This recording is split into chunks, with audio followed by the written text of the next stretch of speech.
speaking the truth, but not applying it. And we don't want to apply it. We think that it's enough to tell people the gospel. That's not true. Because this is not what Jesus did.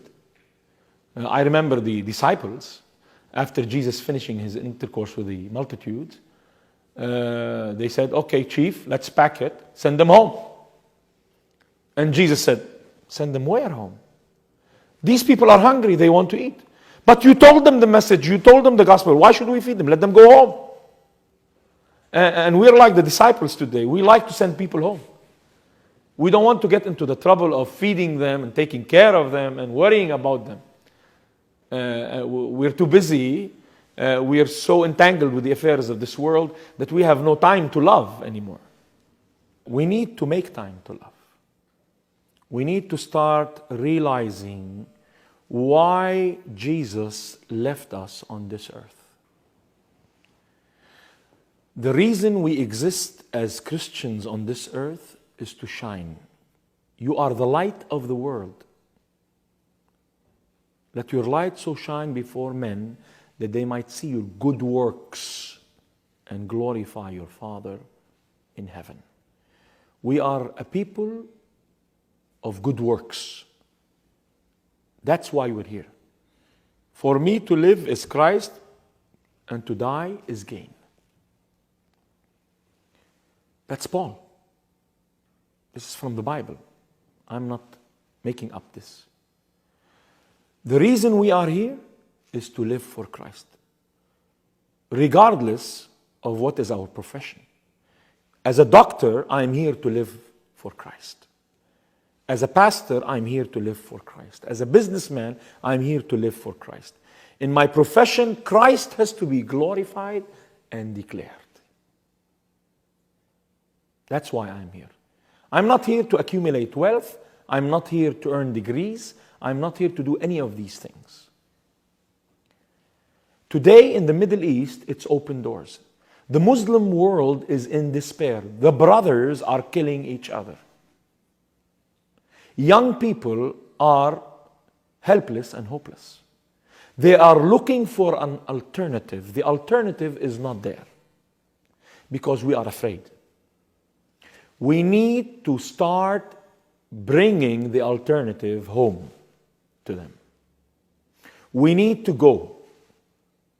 We need to start invading the Middle East with love, not with cruise missiles. We need to erect lighthouses for Jesus Christ. And that's what I am in. We started in Tyre, now we're moving to Jordan, and to every place we can, we are going to erect a lighthouse for Jesus Christ.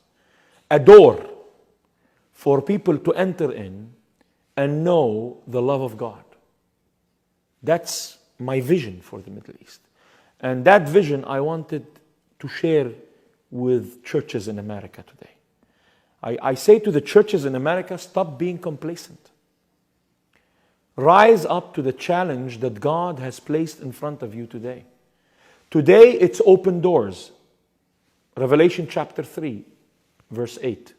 Behold, I have set before you an open door, which no man will shut. And it's interesting that God set open doors in front of the church of Philadelphia.